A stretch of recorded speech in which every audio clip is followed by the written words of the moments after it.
낭만서점 85회 시작합니다. 안녕하세요. 제주소년 박경환입니다. 안녕하세요. 평론 쓰는 허입니다. 네. 오늘따라 안녕하세요. 평론 쓰는 허입니다를 반복 재생했는데 들으시는 분들은 모르시겠지만 저희가 마이크 테스트 때보다 너무 활기차게 인사를 해주셔가지고 마이크 좀 조정하고 다시 들어왔습니다. 네. 이제 봄이잖아요. 좀 활기차게. 너무 낭랑하네요. 네. 네. 저희 조금은 오랜만에 만났죠. 지난 주까지는 좀 녹음을 해둔 부분이 많이 있었고 오늘 새로운 작품 들고 또 왔습니다. 네. 잘 지내셨나요? 예, 뭐 잘 지냈는데요. 날이 많이 추워가지고 좀 집에서 네. 예, 보일러를 아껴 틀며 내복을 입고 있었고요. 그러면서 책을 좀 들춰보는 그런 시간을 가졌습니다. 내복은 언제쯤 벗습니까? 한 4월쯤 돼야 꽃샘추위가 다 식목일 정도 적당한 것 같아요. 예. 그렇죠. 네. 입는 거는 한 빼빼로데이 이전쯤 해가지고. 네, 제가 뭐 누누이 말씀드리지만 제 2의 피부라고 말씀드렸죠. 네.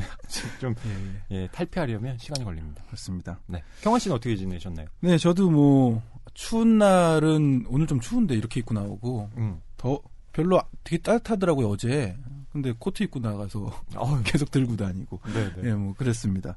그리고 요즘에 제주소년 앨범 작업을 시작해서 드럼 녹음을 왕성하게 하고 있거든요. 아주 정신 없습니다. 녹음을 하는 동안도 고민이 되고 녹음을 받아와서도 이걸 에디팅 과정을 하면서 노가다라고 하거든요. 그거를 예, 정말 노가다예요. 하나씩 다 들어보고 고르고 이런 작업들 하고 있습니다. 그 와중에 또 책도 읽으셔야 되고. 그러니까요. 고생이 많으셨어요. 하지만 독서는 즐거운 일이죠. 그리고 자기 주문 거는 것 같은데. 너무 이번 작품 너무 감동적이고 재미있는 작품이어서 오늘 여러분들께도 빨리 소개해드리고 싶은 마음이 듭니다. 네, 저희 댓글 소개 그동안 오랫동안 못 해드렸는데요. 오늘은 해드리도록 하죠. 예. 자, 밀린 댓글 소개인데요. 어디까지 내려가야 하죠? 오늘도 봄날님이 2월 8일에도 남겨주셨고요. 또 2월 20일에도 남겨주신 부분이 있어서 지난 방송에 이어 일본 소설 베스트까지 재미있게 들었습니다. 나미야 잡화점의 기적 독서 모임에서 지난주 다뤘었고 시어머니께 추천해드렸고 주변에도 많이 추천한 소설이에요. 전 모리사와 아키오 작가의 무지개 고제 찻집이 참 좋았어요. 이렇게 많이 유명한지는 몰랐어요. 읽으면서 행복해하던 소설이에요. 요시모토 바나나의 키친 읽어봐야겠어요. 교보문고 들어가서 리스트 확인해봐야겠네요. MD님의 추천작도 나와 있겠죠? 즐겁게 잘 들었습니다 하셨습니다. 네. 구한의 MD님 과묵하지만 이렇게 한 방을 날리셨던 그렇죠. 예, 네. MD님. 저희가 이렇게 떠드는 동안 칼을 갈고 있다가 본인의 차례가 돌아왔을 때 회심의 그 책 소개를 하시는. 네. 심지어 실물책을 이렇게 다 들고 오셔가지고 갑자기 스르르 가방에서 꺼내면서 팟캐스트인데 안 산다 그랬잖아요 지금. 눈에 보였으면 좋았을 텐데 좀 아쉽고요. 네, 구한의 MD님 또 모시고 싶습니다. 린다린다린님도 남겨주셨는데요. 이번에는 고전을 소개해 주실 것 같다고 생각을 했는데 도스토예프스키 노름꾼이 올라왔네요. 계속 제로를 외치는 할머니의 도박 장면이 참 흥미진진했어요. 크게 따거나 읽거나 먼 세상 이야기지만 간접 체험이라도 했습니다. 네, 해주셨는데 제가 막 제로를 할머니 연기하면서 했죠. 제가 들어봤는데 오글거리더라고요. 네, 이렇게 왜 오글거리는 거죠?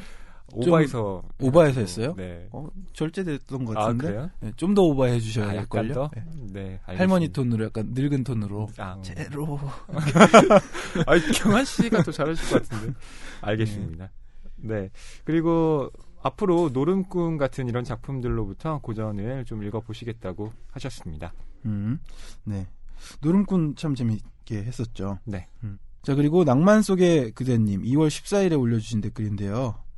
정말 설거지하면서 낭만서점 듣다가 설거지하면서 낭만서점 듣는다는 얘기 듣고 웃음이 나서 고무장갑 빼고 급 남깁니다. 소리 안 들리고 이어폰 꽂고 듣는 것도 다들 같은가 봐요 하셨어요. 네. 이 설거지하면서 듣는다고 말씀하신 분이 허희 씨죠? 예.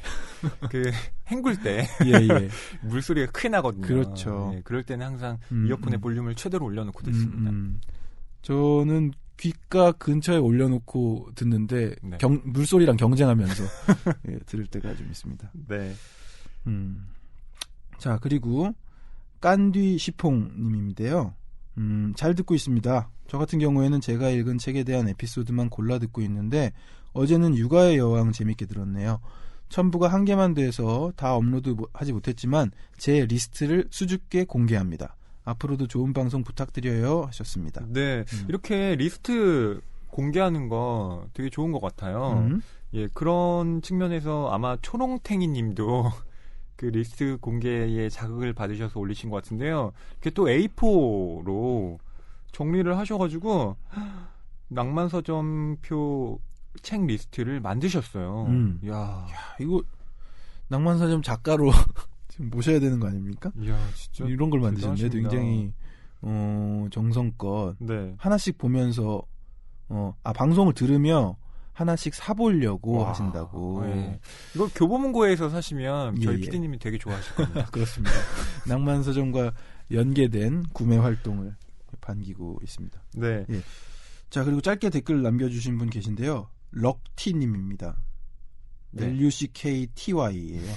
럭티. 사랑해요. 아유. 심쿵하게 왜 이러실까? 누구한테 하신 말일까? 네. 예. 그렇습니다. 또 낭만서점 84회에서는 니시카와 미와의 소설 아주 긴 변명을 다뤘고 낭만서점 일꾼님이 이 소설가 겸 감독 니시카와 미와님 방문하셨을 때 네. 찍힌 사진입니다. 사진 올라와 있는데 굉장히 해맑게 네. 앳된 미소 날려주고 계세요. 그렇습니다. 사실은 저는 이 사진을 PD님이 올린 걸 보고 좀 깜짝 놀랐습니다. 왜죠? 좀 시크하게 네. 잘 나온 사진들을 제가 봤는데 네. 왜 이렇게 네.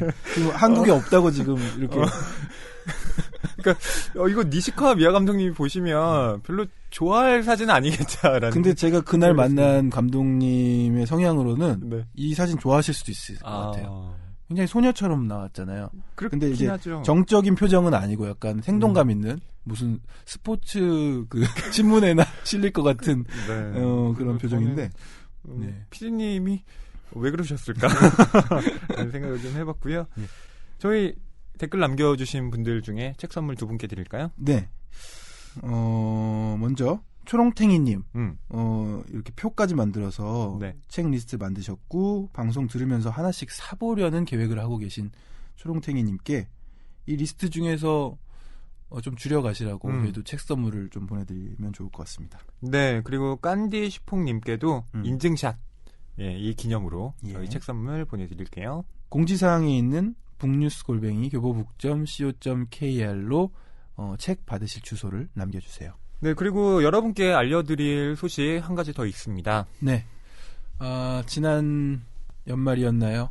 우리 취한 밤 낭독극장을 열어서 굉장히 성황리에 네. 여러분들과 즐거운 시간 가졌는데 이번에는 두구두구 소설가 김훈님을 모시고 네. 낭독극장을 엽니다. 네.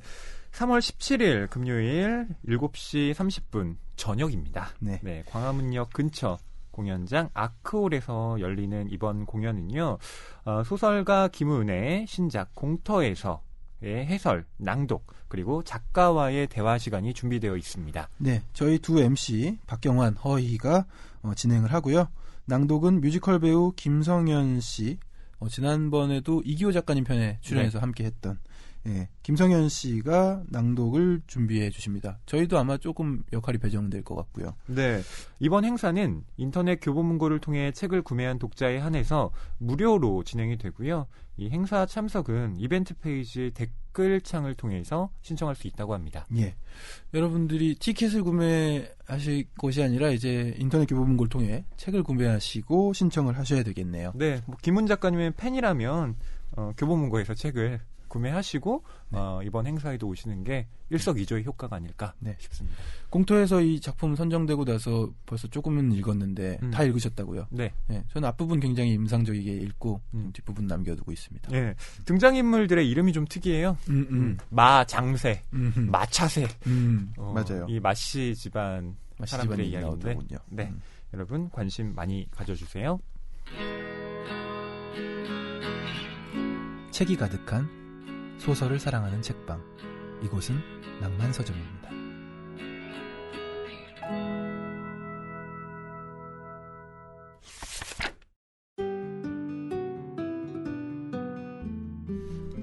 네, 이번 주 출판계 브리핑입니다. 먼저 통영판 문학의 블랙리스트 논란이 일고 있다고 부산일보 기사가 났네요. 예. 통영시가 시정의 비판적 입장을 고수해온 한 예술인을 수년간 제공해온 창작공간에서 쫓아내서 논란이 일고 있습니다. 최근 불거진 문학의 블랙리스트와 맞물려서 정치적 보복이라는 주장이 들끓고 있다고 하네요. 이 통영시는 벽화마을로 유명한 동피랑 마을의 빈집 5채를 수리해서 예술인들에게 장기간 임대하고 있었는데요.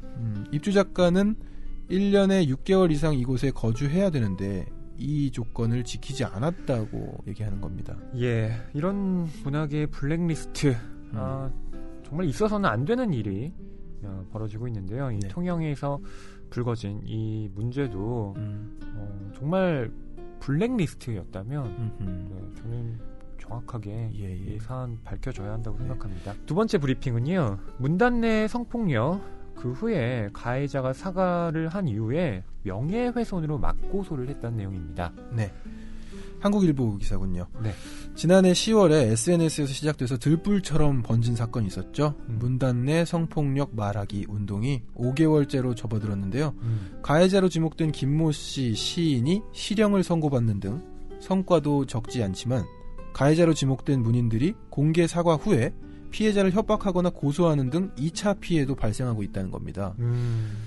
그래서 이번 사태가 소모적 이슈로 끝나서는 안 된다는 공론은 문인들의 공동 작업으로도 이어지고 있는데요. 네, 이 작가행동 페미라이터는 성폭력 피해자 증언을 기록하는 프로젝트를 진행하고 있고요. 또 출판사 봄 알람은 문단 내 성폭력에 관해 여성기구가 41명이 참여한 책 참고 문헌 없음을 출간하기도 했습니다. 네.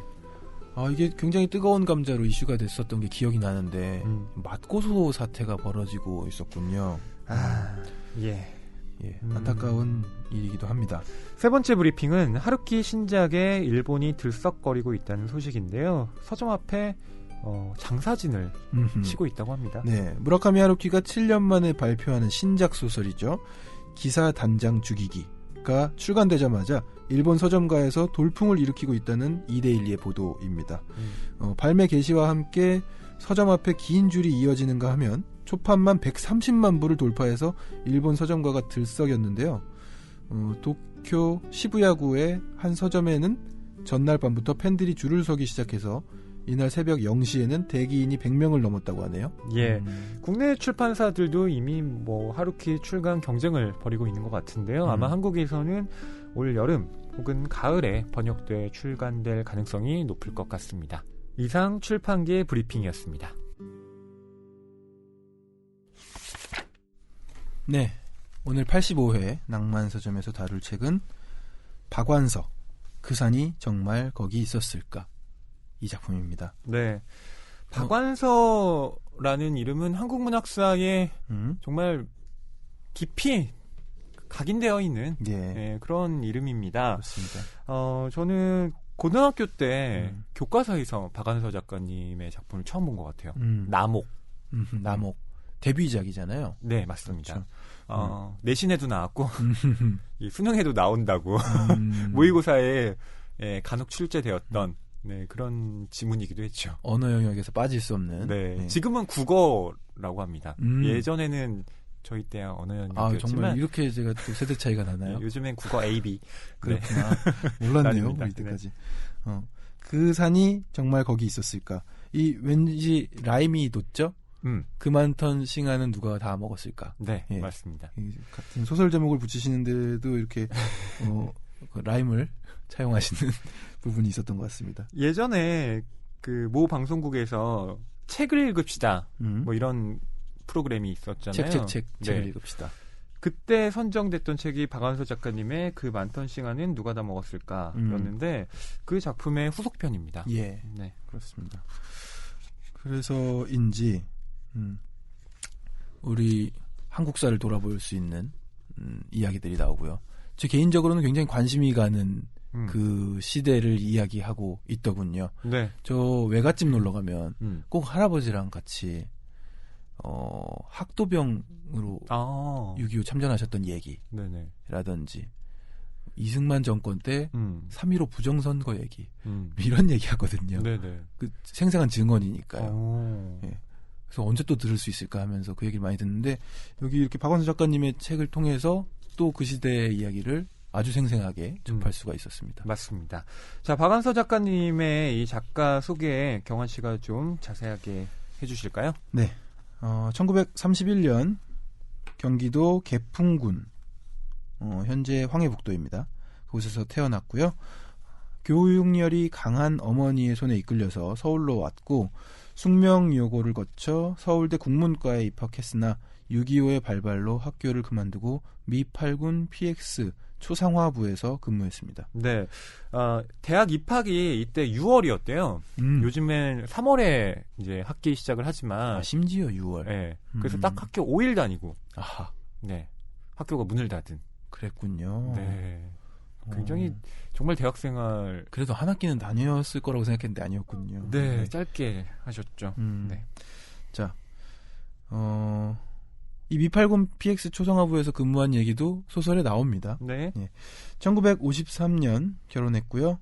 1남 4녀를 두고 40이 되던 1970년 전쟁의 상흔과 PX에서 만난 화가 박수근과의 교감을 토대로 쓴 남옥이 여성동화 여류 장편소설 공모에 당선되면서 등단했습니다. 2011년 1월 담낭암으로 타계하기까지 쉼없이 작품활동을 해서 40여 년간 80여 편의 단편과 15편의 장편소설을 포함해 동화, 산문집, 꽁트집 등 다양한 분야의 작품을 남겼습니다. 40년 동안 활동을 하신 건데요. 예. 보통 작가가 되겠다라고 결심을 하고 소설을 쓰는 어떤 연령대를 보면 대체로 우리는 20, 30대가 아닐까? 이렇게 생각을 하지만 박완서 작가님은 좀 늦은 나이라고 할 수가 있죠. 네네. 예, 40대에 등단을 한 건데 그로부터 쉬지 않고 작품 활동을 하셨다는 것. 이게 굉장히 놀라운 일이죠. 그렇습니다. 네. 자, 박완서 작가는 삶의 곡절에서 겪은 아픔과 상처를 반드시 글로 쓰고야 말겠다는 생각으로 고통의 시기를 살아냈습니다. 이것을 기억했다가 언젠가는 글로 쓰리라 하는 생각을 하셨던 것 같습니다. 네. 숙부와 오빠 등 많은 가족이 희생을 당했고요. 납치와 학살, 폭격 등 죽음이 너무나도 흔한 시절을 살았습니다. 이름 없이 죽어간 가족들을 개별적으로 살아 숨쉬게 하는 것이 처음 글을 쓴 목표였다고 합니다. 하지만 막상 글을 통해서 나온 건 분노가 아닌 사랑이었고요. 글로써 자신을 치유해 나갔습니다. 하고 싶은 이야기가 많았습니다. 덕분에 작가는 자신의 이야기에만 갇혀있지 않고 당대의 전반적인 문제 그리고 가부장제와 여권운동의 대립, 중산층의 허위의식 등을 수면 위로 끄집어 올려 직간접적으로 의식을 환기시켰습니다. 그러면서도 문학에 대한 열정과 세상에 대한 따뜻한 마음을 잃지 않은 보기 드문 문인이었다고 할 수 있습니다. 죽을 때까지 현역 작가로 남는다면 행복할 것이라는 말대로 그는 마지막까지 펜을 놓지 않았습니다. 네, 박완서 작가의 삶을 천천히 들여다보면 이분도 정말 범상치 않은 삶을 살았구나라는 것을 느낄 수가 있습니다. 우선 20대 시절이 전쟁기였잖아요. 예. 물론 10대 시절은 또 일제치하에 있을 때고요. 그런 점에서 박완서 작가가 갖고 있는 이 삶의 질곡이라는 것, 가족의 아픔과 맞물려서 굉장히 크게 다가오는데요. 저는 대학에 입학했을 무렵이 제 삶에서 어쨌든 가장 희망에 빛나는 시기였다고 생각을 하거든요. 예. 실제로는 그렇지 않았지만 마음은 그렇잖아요. 그럼요. 예, 20살. 예, 딱 입학을 했습니다. 파릇파릇하잖아요. 네. 모든 게 내 것 같고 내가 이렇게 하면 실제로는 그럴 수 없을지라도 어른이 됐다. 네. 공식적으로도 이제 주점에 들어가도 되는 그렇죠. 네, 그런 나이가 된 거니까요. 네. 그런 꿈이 있는 나이인데 갑자기 전쟁이 터졌단 말이죠. 자기 목숨이 왔다 갔다 하는 이런 상황을 맞닥뜨린다는 건 야, 저는 글쎄요. 맞아요. 예. 그래서 소설 초반부에도 그런 탄식들이 좀 많이 나왔던 것 같아요. 이게 뭐람? 이게 그럼요. 도대체 어떻게 된 걸까 하는 그런 마음들. 그러다 보니 이 박완서 작가가 이것을 기억했다가 언젠가는 글로 쓰리라라고 문장을 뭐 썼다고 경환 씨가 소개를 해주셨는데 네. 그 지점에서 박완서 작가의 글쓰기는 복수로서의 글쓰기라고 말을 하기도 합니다. 그러니까 복수하겠다는 거예요. 날 이렇게 만든 모든 것들에 대해서 복수하겠다 이런 마음을 사실 가지고 있었는데 막상 글로 써보니 그런 분노보다는 사랑에 가까운 글쓰기들이 많이 나왔다. 뭐 이런 것이고요. 네. 저도 이런 마음은 좀 같거든요. 음. 시간만 있으면 내가 지금 계속 돌아다니며 생각을 하고 있는 이 내용들 언젠간 쓰리라 하는 마음은 비슷한데 저도 사랑의 글쓰기가 될 수 있을지는 모르겠습니다. 진짜 복수야. 네. 날 괴롭혔던 놈들 하나와함을. 어린 시절의 기억들 막 다 쌓여 있거든요. 네. 그렇죠. 박완서 작가가 정말 그 마음을 놓지 못했기 때문에 40이 넘어서도 그러니까 아이들 다 키우고 나서 이제 자기 시간을 좀 온전히 가질 수 있었을 때 그 절실한 자기 문제를 고민하고 그것을 소설로 표현을 낼 수 있었던 것 같아요. 네. 박완서 작가님은 또 저희 낭만 서점 처음에 진행하셨던 정희원 작가님과의 인연도 깊습니다. 네. 정희원 작가님이 새롭게 보여요. 왜요? 정희원 작가님이 그렇게 박완서 작가님 댁에도 놀러 가시고 이야기도 나누시고 그랬다는 이야기를 방송 전에 허희 씨 통해서 들었는데. 네, 맞습니다. 이병률 시인, 끌림, 뭐 이런 작품으로 유명하시잖아요. 네네. 네, 이병률 시인도 박완서 작가님이 생전에 그래요? 아꼈던 후배 중에 또 다시 보이네요. 저는 한 달 전에 단둘이 만난 적이 있거든요. 이병률 작가. 그렇구나. 저희 동네 오셔가지고. 네. 예. 저는 뭐 한 가지 자랑하자면 그 박완서 작가님의 따님 호원숙 작가님과 만나서 이야기를 나눈 적이 있습니다. 네. 저도 좀 데리고 가주세요. 그때 그 TV 책 프로그램이었는데 이 박완서 작가님의 노란집이라는 수필집에 대한 그 책을 이제 이야기를 하는 시간이었는데 그때 호원숙 작가님과 저와 철학자 탁석산 선생님이 나와서 함께 이야기를 했죠. 탁석산 선생님 책도 재밌게 읽은 게 있었습니다. 네네. 저희 고등학교 때 선생님이 추천을 해주셔서 한국의 정체성, 주체성. 네. 네. 근데 여기 지금 저희 녹음실에 가만히 앉아 계시는 PD님, 박완서 작가님을 직접 인터뷰한 적이 있다고 하시더라고요. 직접 인터뷰하셨고 본인 기억으로는 마지막 인터뷰였다고 생전에. 그러면서 제가 막 전 호원숙 작가님 만났어요. 그랬더니 저는 서로 지금 자랑에 계속 만났습니다. 저는 자랑할 게 없습니다. 예. 네. 자, 그럼 박완서 작가님의 뭐 여러 대표작들이 있지만 저희가 오늘 택한 작품은 그 산이 정말 거기 있었을까인데요. 네. 자, 이 작품의 줄거리를 제가 간략하게 좀 설명해 드릴게요. 이 작품은 박완서 작가가 1995년 그녀의 나이 65세에 출간한 장편 소설입니다. 소설이라고는 하지만 완전한 허구라기보다는 자신의 젊은 날을 고스란히 담은 회상록의 성격이 짙은데요. 여기에는 20대 초반 박완서 작가의 이야기가 담겨 있습니다. 이것은 대학에 입학하자마자 한국전쟁을 겪어야 했던 청춘의 질곡이기도 한데요. 1951년부터 1953년 박완서 작가가 결혼할 때까지 어떤 삶을 살면서 거대한 역사와 마주했는지 지금부터 살펴보겠습니다. 네. 저희 아버지가 54년생이시거든요. 그리고 개성에서 내려왔다. 우리 할아버지가. 네. 그래서 우리들은 친척이 없다. 그런 말씀을 어렸을 때부터 들었어요. 근데 이 소설이 저에게는 그 시절을 보여주는 증언집처럼 느껴져서. 그러고 보니 박완서 작가님 개성 얘기가 나오잖아요. 성과 경환 씨의 성이 동일하네요. 그럼 친척이었나? 그 개성 쪽에 그 개성... 박씨 집안이 집성촌처럼 있었다고 해요. 그러니까요. 연관이 좀 있지 않을까. 어쨌든 그래서 굉장히 또 흥미로운 부분이 있었다는 말씀을 드립니다. 네, 그 산이 정말 거기 있었을까? 이 제목을 또 궁금해하시는 분들이 많을 텐데요. 이 제목은 작가님이 앞에 서문에 쓴 이야기에 담겨 있습니다. 저희가 좀 읽어드릴게요. 우리가 그렇게 살았다우. 우리 동네엔 공원이 많다. 우리나라에서 제일 크다는 공원도 있고 그 밖에도 이름 붙은 크고 작은 공원들이 산재에 있다. 그러나 내가 마음에 두고 사랑한 공원은 공원이라는 이름도 붙지 않은 작은 동산이었다. 꼭 밤송이 절반을 엎어놓은 것처럼 동그랗고 소복한 동산이 철 따라 옷 갈아입는 걸 보는 것도 즐거웠고 흙 밟고 싶을 때 수풀에 치고 올라가 보는 것도 나만이 아는 낙이었다. 큰 공원은 산책로까지 포장돼 있게 마련이고 이름 붙은 명산은 저만치 너무 멀리 있다. 1년에 한두 번 마음먹고 찾아간다 해도 내 발로 느끼기엔 너무 거하다. 도전을 기다리는 산을 정복할 기력이 이제 나에겐 없다. 그래서 우리 동네가 남아있는 자연 그대로의 그 작은 동산을 나는 속으로 얼마나 예뻐했는지 모른다.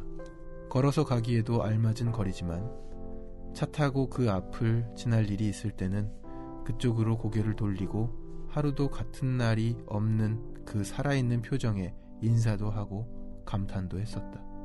그러던 어느 날 그 동산이 불도저에 의해 뭉개지는 걸 보았다. 거기까지 아파트가 들어서야 하나? 나는 내 동산을 잃게 된 게 화나고 속상했지만 말릴 힘이 없었고 내가 살고 있는 아파트 또한 곡식과 채소를 기르던 농토에 세워졌을 거란 생각을 하며 황당한 심정을 달래야 했다. 불도저의 힘보다 망각한 힘이 더 무섭다. 그렇게 세상은 변해간다. 나도 요샌 거기 정말 동산이 있었을까? 내 기억을 믿을 수 없어질 때가 있다. 그 산이 사라진 지 불과 반년밖에 안 됐는데 말이다. 시멘트 허리를 두른 괴물은 천년만년 누릴 듯이 완강하게 버티고 서 있고 그 밑에 묻힌 풀뿌리와 들꽃 씨는 다시는 싹트지 못할 것이다. 내년 봄에도 후년 봄에도 영원히. 내가 살아낸 세월은 물론 흔하디 흔한 개인사에 속할 터이나 펼쳐보면 무지막지하게 직조되어 들어온 시대의 씨줄 때문에 내가 원하는 무늬를 짤 수가 없었다. 그 부분은 개인사인 동시에 동시대를 산 누구나가 공유할 수 있는 부분이고 현재의 잘 사는 세상의 기초가 묻힌 부분이기도 하여 부끄러움을 무릅쓰고 펼쳐 보인다. 우리가 그렇게 살았다우. 이 태평성세를 향하여 안타깝게 환기시키려다가도 변화의 속도가 하도 눈부시고 망각의 힘은 막강하여 정말로 그런 모진 세월이 있었을까? 문득문득 내 기억력이 의심스러워지면서 이런 일에 부질없음에 마음이 저려오곤 했던 것도 쓰는 동안에 힘들었던 일 중에 하나다. 네, 이 작품의 제목 바로 박완서 작가님이 쓴 작가의 말에 드러나죠. 네. 원래 마을에 동산이 있었는데 그 동산이 불도저에 의해 뭉개졌고요.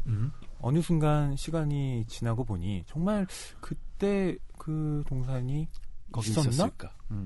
그 망각의 무서움에 대해서 지금 작가님이 서술하고 계시죠. 그렇습니다. 네. 아니 소설을 다 읽고 나서 작가의 말을 다시 읽으니까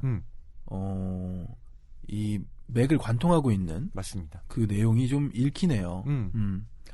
오랜 세월이 지나서 회고하듯이 쓴 20대의 기록이고 네. 본인의 20대이긴 하지만 또 한국 사회는 한국 전쟁이 펼쳐졌던 시기이고 맞습니다. 예. 하지만 이제는 그 흔적을 찾아볼 수 없는 그런 상황 속에서 작가의 말이 또 쓰여진 것 같습니다. 네, 그러니까 흔적을 찾아볼 수 없다기보다는 사람들이 잘 기억하려 하지 않는 거죠. 그때를 떠올리면 고통스러우니까.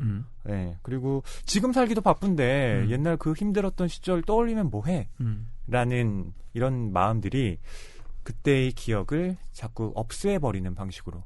근데 그렇게 돼버리면 우리가 잃어버리는 것이 분명 무엇인가가 있다라는 거죠. 네. 역사를 잊은 민족에게는 미래가 없다.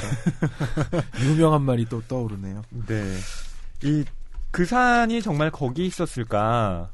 제가 뭐 여러 가지 고민을 하다가 박완서 작가님의 작품 중에서 이걸 하자라고 했던 이유가 뭐 여러 가지가 있는데요. 그중에 대표적인 것이 저는 그 많던 시간을 누가 다 먹었을까를 예. 예전에 읽었었거든요. 네. 근데 그 산이 정말 거기에 있었을까는 못 읽었습니다. 음. 그래서 그 후속이 너무 궁금한 거예요. 아하. 뒤에 어떻게 될까? 20대의 박한선 작가님은 어떤 삶을 살았을까? 이번 기회에 읽어보자라고 생각이 들었고요. 낭만 서점을 잘 활용해서 또 독서를 하셨군요. 뭐 나름 역시 평론가. 일과 개인적인 호기심을 둘 다 예. 충족시키고 싶었고 또 한 가지는 제가 그 석사학위 논문으로 썼던 주제에 겹치는 시기가 바로 이 한국전쟁 시기입니다. 그런 점에서 실제로 이 당시를 산 사람의 기록을 좀 엿보고 싶다는 생각도 있었어요. 네. 그러니까 뭐 다른 문인의 작품에서도 제가 여러 번 보긴 했지만 이 박완서라는 그리고 전쟁에 직접 참여하지는 않았지만 그 전쟁의 참화를 어떤 식으로든 감내해야 했던 네. 이 삶은 어땠을까? 가 무척 궁금하더라고요. 네. 예, 그런 지점에서 생각보다 굉장히 많이 엿볼 수 있었어요. 아주 세세하게. 그럼요. 예. 이 박완서 작가의 작품 세계를 크게 세 가지로 나눌 수가 있는데 하나는 이 한국 전쟁을 중심으로 한 한국 현대사의 질곡을 담아낸 그런 작품들이 있는데 그게 뭐 남옥이라든가 그 산이 정말 거기 있었을까 이런 작품들이고요. 두 번째는 중산층의 허위 의식을 드러낸 작품들. 1960년대 이후부터 한국의 중산층이라는 일종의 계급들이 만들어지는데 네. 그들이 갖고 있는 그 묘한 열등감과 자부심 이런 것들을 꼬집은 작품들을 박완서 작가님이 또 많이 쓰셨고요. 세 번째는 여성에 대한 의식. 뭐 가부장제야 한국 사회의 근본적인 병폐 중에 하나잖아요.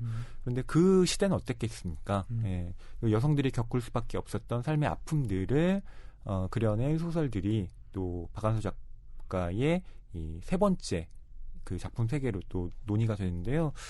근데 따지고 보면 그런 세 가지의 작품 세계가 다 독립적으로 떨어져 있는 것이 아니라 연결되어 있다고 봐요, 저는. 저는 이 책에서도 나왔고 예전에 뭐 에세이 소개하면서 박완서 작가님이 맛에 대한 이야기를 아주 맛깔나게 하신다는 그런 유명한 얘기를 들어가지고 네. 실제로도 또 요리도 그렇게 잘 하신다고. 네, 잘 하시고 네. 그 후배 작가들한테 많이 이렇게 나눠주셨다고 해요. 네, 제가 접어놓은 책을 읽으면서 접어놓은 구절도 맛있겠다 싶은 구절들을 좀 접어놨어요. 네. 참게 얘기도 좀 나오고요. 네. 예. 참 어떻게 이렇게 묘사를 맛깔나게 하셨을까요? 정말 그러게요. 당장 어디 가서 먹고 싶은 기분이 들게. 게장을 먹으러 가야 될 것 같은. 그렇습니다. 네. 그런 이야기들 좀 나옵니다. 네. 이 호원숙 작가님, 박완서 작가님의 따님이죠. 예. 수필가로 활동하고 계신데요. 이 작가님이 그 어머니에 대한 인터뷰를 하면서 그 산이 정말 거기 있었을까를 또 추천해 주셨습니다. 뭐라고 하셨냐면요. 그 많던 시간은 누가 다 먹었을까는 대중적으로 굉장한 사랑을 받았습니다. 그런데 그 산이 정말 거기 있었을까는 굉장히 많은 공을 들여 썼는데도 전작에 비해 덜 알려져 아쉬움이 남습니다. 한국 전쟁을 배경으로 공산주의와 자유민주주의에 대한 어머니의 시선을 느낄 수가 있는 작품인데요. 개인적으로 마지막 장면에 등장하는 어머니의 결혼식 장면을 가장 좋아합니다. 예. 어머니와 아버지가 결혼하는 모습, 외할머니가 그날 빨래터에서 우는 장면이 가슴에 파고듭니다. 네, 이렇게 남겨주셨어요. 네네. 딸로서는 또 본인이 태어나기 전에 엄마 아빠의 기록이기도 하고요. 그러니까 이런 얘기를 들을 수 있는 기회가 보통 사람들한테는 거의 없지 않나요? 그러니까요. 저도 저희 부모님이 어떻게 만났는지 좀 잘 모릅니다. 구전 동화처럼 뭐 들은 적은 있는데 예, 슬쩍슬쩍 예. 들었고 내가 저 인간을 왜 만났는지 뭐 이런 얘기를 뭐 그런 더 식으로 많이 들어가지고 복수로서의 이야기로 들으셨나요? 넌 절대 그러지 마라. 뭐 이런 얘기. 서로 그때의 자기 자신을 굉장히 이렇게 시간을 돌릴 수 있다면 그러지 않겠다는 선택을 후회하며 다짐을 더 많이 하셨던 기억으로만 전 남는데 정말 이렇게 아버지와 어머니가 만났구나 소설을 통해서 확인한다는 건 예. 뭔가 로맨틱하기도 하고 예, 멋진 경험인 것 같습니다. 멋지면서도 동시에 또 되게 어머니의 깊은 속마음을 절절하게 느낀다는 점에서 또 아플 것 같기도 해요. 네. 그래서 또 딸로서의 사명감 같은 것도 가지고 계시고 네. 어머니의 글들도 정리하는 작업도 하신다고 맞습니다. 이 긴 인터뷰에 좀 나와 있습니다. 네. 자, 이 책은 다리에 총상을 입고 집에 돌아온 오빠의 이야기로부터 시작을 합니다. 네. 예. 오빠가 다쳤는데 다치기 전과는 굉장히 사람이 달라졌다고 표현을 합니다. 말도 더듬고요. 네. 아주 절망에 빠져 있기도 하고 무언가로부터 이렇게 숨는 것 같은 그런 뉘앙스도 있고요. 맞습니다. 이 오빠가 말도 더듬기 시작해요. 정말 똑똑하고 말 잘하는 오빠가 어느 순간 그 지금 지붕에 나부끼고 있는 깃발이 뭐냐? 네, 이걸 더듬거리면서 묻습니다. 근데 지붕에 무슨 깃발이 나부끼고 있냐가 중요한 건 지금 이 서울이 북한 치하에 있느냐 아니면 남한 치하에 있느냐 네네. 이것이 자기 생존의 절대적인 문제였기 때문에 그런 거죠. 그렇죠. 국군이냐 인민군이냐 네. 지금 서울을 누가 점령했냐 이 얘기인데 맞습니다. 이때 다들 이제 피난을 갔죠. 네. 우리가 다 잘 알고 있는 서울 시민들은 남겨지고 한강다리는 폭파돼서 네. 남겨진 서울 시민들도 좀 있었고 도강파와 잔류파로 나뉘어졌다. 네. 뭐 이런 얘기도 나오는데. 맞습니다. 이 도강파와 잔류파에 대한 이야기를 조금 더 해드린다면 도강파라는 말은 말 그대로 강을 건넌 사람들, 그러니까 피난을 간 사람들을 의미하고요. 잔류파는 서울에 남았던 남을 수밖에 없었던 사람들입니다. 그렇죠. 근데 되게 이상한 것은 이 도강파들은 어떤 식으로든 서울을 포기하고 떠난 사람들이고 뭐랄까요, 그 정보를 어떤 식으로든 먼저 얻어서 떠난 고위층들이 많았습니다. 그렇죠. 그런데 이 사람들이 나중에 서울이 수복된 다음에 돌아와서 잔류파들을 그렇게 억압하는 겁니다. 너네 북한군 밑에서 무슨 일을 했냐? 너네 북한군에 협조했지? 라고 하면서 잔류파들을 예. 탁달했죠. 예. 이 문득 스쳐가는 영화가 있죠. 태극기 휘날리며. 그렇죠. 예. 보도연맹 사건 얘기 나오고 돌아가신 고 이은주 연기자가 네. 그 연기를 했었죠. 맞습니다. 총살당하는 역할이었고 국군의 김수로 씨가 역할을 맡았던 게 기억이 나는데 아주 악랄하게 총을 쐈던 네. 예, 그 장면도 기억납니다. 네. 이게 정말 영화에서만 그런 게 아니라요. 실제로 그랬습니다. 그러니까요. 저는 그 당시의 기록들을 좀 논문을 쓰면서 살펴봤는데 정말 이상하다라고밖에 할 수 없어요. 저 사람들은 도망쳐 갔다 왔으면서 그러니까. 뭐가 저렇게 예. 대단하다고 남아있던 사람들을 저렇게 핍박하는 거지? 라는 생각이 진짜 안 들 수가 없어요. 예. 네. 그 지금도 이렇게 역사를 통해 전해져 내려온 사실관계만 들어도 이렇게 이상한데 진짜 이상하죠. 정말 답답합니다. 네. 예, 그런 역사의 사실이요. 바로 잔류파의 입장에서 남았던 사람이 박완서 가족입니다. 예. 예. 근데 뭐 일부러 남았던 게 아니고요. 피난을 못 간 겁니다. 갈 수가 없었죠. 예. 예. 그런 점에서 뭐 북한이 뭐 좋아서 남은 것도 아니고. 네. 뭐 이데올로기에 뭐 굉장히 경도된 이런 사람들이 아니었는데 다만 그냥 살고 있던 소시민이었던 거죠. 예. 네, 오빠도 마찬가지였고요. 이 오빠의 상처는 오빠가 물리적으로 다친 것이기도 하지만 가족들의 마음에 깊은 상처를 낸 것이기도 합니다. 그렇습니다. 가족의 기둥이었던 오빠가 네. 이렇게 상처를 입고 돌아오다니. 그 오빠의 아내, 그러니까 박완서 작가 주인공에게는 올케가 네. 그 기둥 역할을 대신하기 시작합니다. 그렇습니다. 일단은 없는 살림에 계속해서 먹여 살리고요. 네. 수제비를 어떻게든 해가지고 양을 부풀려서 맞아요. 계속 같이 먹고요. 그리고 오빠의 상처 소독하는 일도 계속해서 하고 수발드는 일, 다 하고요. 그렇죠. 예, 예. 그래서 올케에게 이 소설의 나로 나오는 이 서술자는 끊임없이 의지를 합니다. 그렇습니다. 네. 이 오빠에 대한 서술 장면 이렇게 나와 있는데요. 좌익에도 못 붙고 우익에도 못 붙고 좌익한테도 밉보이고 우익한테도 밉보이고 순전히 그 틈바구니에서 허우적대다 이지경이 된 오빠에게 이데올로기의 억압이 전혀 존재하지 않는 세상이야말로 황홀경이어야 마땅하지 않을까. 그러나 오빠는 그 황홀경을 빨갱이로 몰리는 것보다 더 무서워하고 있었다. 어느 쪽에도 속하지 않는 세상도 있을 수 있다는 것을 한 번이라도 상상해 본 적이 있었던가? 나 역시 무서워하고 있다는 걸 우물 속의 내 모습은 부정할 도리 없이 빤히 비춰주고 있었다. 네. 네. 이렇게 이야기를 합니다. 그렇습니다. 실제로 이데올로기에 내가 정말 뭐 공산주의를 지지해 혹은 내가 뭐 정말 자유민주주의를 지지해 이런 사람이 몇이나 될까요? 그러니까요.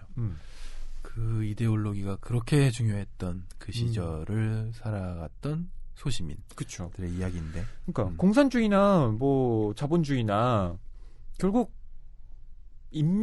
국민을 많이 먹이고 행복하게 사는 게 목적인 거잖아요. 웰컴 투 동막골의 그 천장 할아버지의 말처럼 우선 많이 먹여야 돼. 이게 제일 중요한 건데 둘 다 많이 먹이지 않았죠. 그렇죠. 네. 오히려 사람들을 넌 도대체 누구 편이냐라고 내몰았고요. 그런 공포의 체험이 박완서 작가뿐만 아니라 한국에서는 이청준 작가의 작품에도 나타납니다. 뭐 소문의 벽이라는 작품이 있는데요. 거기에서 이런 장면이 나와요. 저는 아직도 그 장면이 되게 끔찍하게 느껴지는데 옛날 집들은 왜 진짜 그 문이 헐거웠잖아요. 뭐 이렇게 숟가락 하나 걸어놓고 자거나 이런 건데 그 문이 어느 순간 벌컥 발로 차이면서 열린 겁니다. 새벽에. 그러면서 그 전집불이라고 거기서 나오는데요. 그러니까 후레쉬를 얼굴에 비추면서 너넨 누구 편이냐? 라고 묻는 장면이 나와요. 그러니까 갑자기 어둠 속에서 후레쉬를 비치니까 보이지 않잖아요. 지금 나를 비추고 있는 쪽이 누군지. 근데 대답을 하려면 지금 나를 비추고 있는 사람이 누군지를 알아야 인민군인지 국군인지를 알아야 대답을 할 텐데 거기에서 보이지 않는 상황에서 뭐라고 대답해야 되는지 그때의 목숨은 총각에 달려 있고 이 장면이 나오는데 섬뜩하네요. 네, 그게 박완서 작가의 작품에도 비슷하게 또 그렇습니다. 그려집니다. 네. 아니 생각해보지 않은 질문일 수 있잖아요. 우리 그냥 살고 있는 시민들에게는 그렇죠. 예, 가만히 있었더니 서울이 점령당하고 며칠 있었더니 또 수복하고 예, 그런 상황에서 너는 누구 편이냐는 이데올로기를 강요하는 그런 질문은 폭력적인 것 같습니다. 예. 사상, 이념, 그따위 개에게 던져줘도 안 물어갈 것 같은 것은 정말 지긋지긋했지만 결코 자유스러울 수는 없었다. 이런 문장이 나오는데요. 네. 그렇죠. 정말 지긋지긋한데 자유로울 수는 없는 이것. 네. 자, 올케가 지금 집안 살림을 도맡아서 한다고 말씀을 드렸는데요. 올케의 보급투쟁 장면이 나옵니다. 그러니까 이 보급투쟁이라는 게 뭐냐면 다른 게 아니라 지금 서울에 많은 집들이 비어 있잖아요. 사람들이 피난을 갔고 빈집들이 있는데 남아있는 사람들로서는 먹을 걸 구하기가 어려운 겁니다. 그래서 남의 집에 몰래 들어가서 혹시 남아있는 식량을 챙겨오는 것. 그걸 올케가 보급투쟁이라고 말을 하고 있습니다. 올케가 나더러 보급투쟁을 나가자고 했다. 며칠째 수제비만 먹은 날이었다. 수제비도 수제비 나름이었다. 올케는 수제비 양을 늘리는데 천재적이었다. 이 집의 김장김치는 넉넉했으므로 김치를 듬뿍 썰어 넣고 국을 끓이다가 수제비는 조금밖에 떠넣지 않았다. 허연 김치줄거리와 수제비는 거의 식별이 안 됐다. 올케는 그런 눈의 착각을 교묘하게 이용해 수제비를 공평하게 푸는 척하면서도 불공평하게 퍼담았다. 쫄깃한 수제비 건더기인 줄 알고 씹으면 시큼한 김치줄거리였다. 오빠와 엄마의 수제비국은 아마 그 반대일 것이다. 내가 누군데 그 완고한 할아버지 밑에서도 음식 층하는 안 받고 자랐거늘 이런 대접을 받다니. 그러나 올케 몫은 몇 점의 밀가루 건더기도 들어있지 않은 순전한 우거짓국이라는 걸 알기 때문에 뭐라고 그럴 수도 없었다. 올케는 이 집에 반자루가량 남아있던 밀가루 자루 주둥이를 틀어쥐고 발발 떨었다. 내가 올케 입장이라면 부엌에서 배불리 훔쳐먹고 나서 상을 들여갔을 것이다. 올케가 존경스러웠다. 그러나 그녀에게 대들고 싶은 걸 참고 순종한 건 존경 때문이라기보다는 그녀의 통제하에 있어야만 우리 식구가 살아남을 수 있을 것 같은 본능적인 생존 감각 때문이었다. 그 말이 나온 건 새끼를 다 수제비 건더기가 전혀 들어있지 않은 김칫국으로만 때운 날 저녁이었다. 석탄 반죽이 하얀 밀가루 수제비로 보이려고 했다. 안방에선 우리가 굶었다는 걸 까맣게 모르도록 만들고 있는 올케의 잘난 척도 꼴보기 싫었다. 처음엔 보급투쟁이 무슨 소린지 못 알아들었다. 도둑질보다는 낫게 들리잖아요. 올케는 어느 틈에 만반의 준비를 해놓고 있었다. 장도리, 펜치, 끌, 드라이버, 손도끼 따위에 이 집에 있는 연장은 모조리 찾아낸 것 같았다. 도둑질 아니라 수틀리면 살인도 하게 생겼다. 전등불 없이 사는 동안에 우리 눈은 올빼미처럼 밝아져 있었다. 보름달은 아니었지만 달도 있었고 희게 얼어붙은 길과 집집의 지붕마다 이고 있는 눈도 생전 녹지 않을 것처럼 견고해 보였다. 강추위가 계속되고 있었다. 문 밖에 나서자 추위 자체가 밝음인 양 차라리 눈이 부셨다. 지금 하려는 일에 대한 수치심과 공포감 때문에 더 밝음이 부담스러웠을 것이다. 올케와 나는 거의 매일 밤 그 짓을 하러 나갔다. 엄마는 알고도 모르는 척 하는 건지 정말 아무것도 모르는지 갑자기 풍성하고 다채로워진 식탁에 대해 이런 반구도 아는 척을 안 했다. 그저 오빠가 밥 한 그릇이건 수제비 한 대접이건 거뜬히 비우는 것만 대견해 했다. 하지만 엄마는 시침을 떼는 데는 선수였다. 나는 엄마가 며느리와 딸이 밤마다 저지르는 참아 못할 짓에 대해 철저하게 함구하고 있는 것이 섭섭하고 야속해서 견딜 수가 없었다. 심지어는 한마디 위로의 말조차 아낌으로써 당신만 그 치욕스럽고 깨적지근한 짓으로부터 결백하려는 것처럼 여겨질 적도 있었다. 네, 올케와 나의 보급투쟁. 도둑질이죠. 예, 도둑질. 네. 도둑질을 그렇게 표현하는 방법이 있었네요. 예. 투쟁하자. 도둑질보다는 낫게 들리잖아요. 네. 올케가 이렇게 말했습니다. 네. 씬스틸러. 잠깐 나오셨는데. 예. 근데 저는 충분히 그래도 된다고 생각합니다. 그렇죠. 상황이 그렇게 돌아가고 있었잖아요. 네. 예. 지금 뭐 시장도 안 서고 겨울이고요. 네. 다들 피난 갔고. 근데 남은 집들은 빈집들이 많고 우리 집에 먹을 게 떨어지고 보급투쟁 나가는 거죠. 그럼요. 네. 그러니까 여기에 대해서 이건 도둑질이야 나빠라고 하는 건 정상 상태에서는 가능한 얘기죠. 그렇죠. 예. 지금은 예외 상태고 전쟁 상태라는 상황에서 생존을 위해서 어쨌든 이런 일은 저는 뭐 할 수 있다고 생각한 쪽이고요. 그렇습니다. 근데 여기에 대해서 유일하게 좀 나는 별 상관없는데 라고 하는 인물이 한 명 있습니다. 이 작가가 주인공이 굉장히 얄밉게 보고 있는 것 같아요. 네. 엄마. 네. 맞습니다. 엄마가 식탁이 갑자기 풍성해졌는데도 아무 말도 안 해요. 딸이랑 올케가 며느리가 나가서 도둑질을 하는 건지 어떤 건지 묻지도 않고 따지지도 않고 아들이 잘 먹으니까 그걸 대견해하고 있는 그렇습니다. 그런 상황입니다.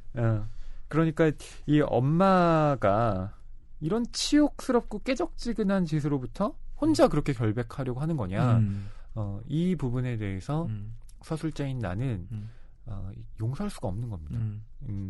이런 것들이 소설에 계속 나와요. 이 엄마에 대한 애증의 감정이 아주 많이 드러납니다. 엄마를 얄밉게 여기는 것 같기도 하고 오묘한 그런 감정들이 있어요. 이런 마음들이 박완서 작가의 대표작 중에 하나인 엄마의 말뚝이라는 작품에도 드러나 있습니다. 저는 이 엄마의 말뚝이라는 작품도 아주 좋아하는데요. 엄마라는 사람에 대한 보통 우리는 엄마 하면 가슴 저릿한 무언가 항상 우리가 죄인으로 느껴야 할 효도해야 할 대상 이렇게 보통 형상화 되잖아요. 예. 방송이나 이런 데서는 어머니 하면 막 눈물 흘려야 될 것 같고 근데 박완서 작가는 그렇지 않아요. 저는 이런 점에서 박완서 작가가 갖고 있는 소설가로서의 아주 절대적인 냉정함이 있다고 생각해요. 이게 필요하다고 보는 입장이고요. 아니 사실은 제가 이 작품을 읽으면서 가장 크게 공감한 점이 바로 그런 점이었거든요. 제가 켜켜이 마음속에 쌓아두고 있다는 지점들도 네. 그 부분과 약간 비슷한데 글솜씨가 없는 저로서 정말 복수로서의 글쓰기가 되면 안 되잖아요. 그렇죠. 그냥 욕하는 걸로 끝나면 안 되는 그럼 안 되죠. 그래서 고민을 하고 있었는데 박완서 선생님이 이미 이렇게 훌륭하게 그런 작업들을 해두신 걸 보고 더 세밀하게 탐독하게 됐습니다. 앞으로도 그쵸. 좀 연구를 해봐야 될 것 같아요. 복수와 사랑이 공존하는 글쓰기가 될 수 있도록. 그렇죠. 그러니까 이 어머니에 대한 이 고백이 결국엔 그러니까 박완서 작가가 갖고 있었던 트라우마와도 깊은 연관을 맺고 있어요.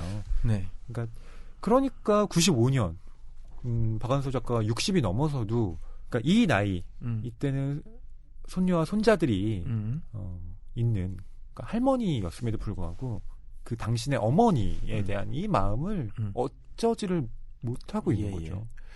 그러니까 그런 얘기 많이 하잖아요. 나중에 아들 낳아서 키워보고 뭐 자식 낳아서 키워보면은 이해할 수 있다. 그런 말들이 돌잖아요. 네.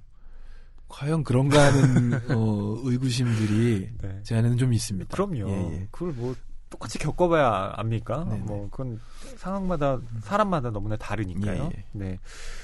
자, 이 엄마에 대한 이야기 뭐 뒤에도 계속 나오는데 그래도 어머니가 이런 얘기는 해줍니다. 그래도 딸이 북한으로 갈 위협에 놓이게 되거든요. 그게 뭐냐면 주인공 나는 인민군 치하에 있던 서울에서 인민군의 일을 돕는 일을 하죠. 그러니까 그게 적극적인 가담은 가담이 아니었을지라도 아니에요. 어영부영 이렇게 떠밀려가지고 거기서 일을 맡아서 하게 되고 너희들의 사상을 검증하려면 가족들 놔두고서라도 그쵸. 올케까지 이제 덤으로 북한으로 가라. 지금 북한으로 지금 가야 될 상황이다. 맞습니다. 그래서 등 떠밀려서 가는데 엄마가 살짝 귀뜸을 해주는 거죠. 진짜로 넘어가진 말고 미적미적 이렇게 임진강은 넘지 마라. 임진강만은 건너지 마라. 너 그런 얘기를 건너가면 합니다. 못 돌아오니까. 아니 이 부분에서 굉장히 뭐랄까요 로드무비 같달까? 이 올케와 떠나는 여행이라고 하면 너무 속편해 보이는군요. 네. 아주 힘든 그 발걸음들에 나오는 배경 있잖아요. 지금 제가 살고 있는 그 일산 쪽 파주 쪽 교화 나와가지고 그 교보문고도 거기 있지 않나요? 네네. 네. 맞습니다. 그러니까 그쪽 얘기라서 너무 실감나고 재밌게 읽었어요. 네. 저는 그 지명이 구체적으로 나올 때 굉장히 흥분하게 되더라고요. 내가 아는 동네가 예, 아는 동네 나오고 할 때. 그렇죠. 근데 지금에서야 이렇게 돌아볼 수 있는 얘기지만 그 당시는 얼마나 절박했겠어요. 예. 잘못하면 진짜 다시는 못 돌아올 수도 있는데 가족이랑 생이별을 하게 되는 거잖아요. 이때 올케가 기지를 발휘합니다. 원래는 트럭을 타고 단번에 이동할 수 있는 코스였는데 올케가 이거 신분증이랑 이거 내가 안 갖고 왔다고. 아이쿠야 까먹었다 그러면서 다시 내려가지고 이거 가져오겠다고. 우리는 그냥 따로 가겠다고. 이렇게 얘기합니다. 그래서 이상하다. 우리 올케가 그걸 잊어버렸나라고 했더니 아니었죠. 안 잊어버렸어요. 일부러 그랬다. 일부러 걸어가는 쪽을 택하고요. 예, 그래야만 그 북한으로 안 넘어갈 수 있는 확률이 높아지니까요. 안 그랬다가는 몇 시간 만에 바로 좀만 달려서 임진강 넘거든요. 그럼요. 예. 그렇게 해서 조금씩 걸어갔고요. 그 교화 근처에서 어느 마을에 한동안 묵습니다. 다른 곳은 이제 하루 묵고 떠나고 이렇게 하는데 이 마을에서는 굉장히 독특한 인물이 있어서 그 아래에서 편하게 한 열흘 이상 지냈던 것 같아요. 그러니까 지금 이들이 갖고 있는 어떤 소지품 중에는 밥을 공짜로 먹을 수 있는 그런 티켓이 있습니다. 이걸 보여주면 마을에서는 밥을 제공해줘요. 예. 근데 그것들을 내보이면서 우리는 북한으로 가고 있다라는 걸 이제 얘기하는 건데 어쨌든 북한군 치하에 있으니까 가능한 일입니다. 예. 뭐 지금 올케와 내가 그 이동한 마을도 북한군 치하에 있는 건 마찬가지인데요. 근데 여기에 마님이라는 인물이 나와요. 그냥 진짜 이름도 안 나오고 그냥 마님입니다. 옛날 뭐 양반집에 정말 그 마님 같은 포스를 풍기는 분인데요.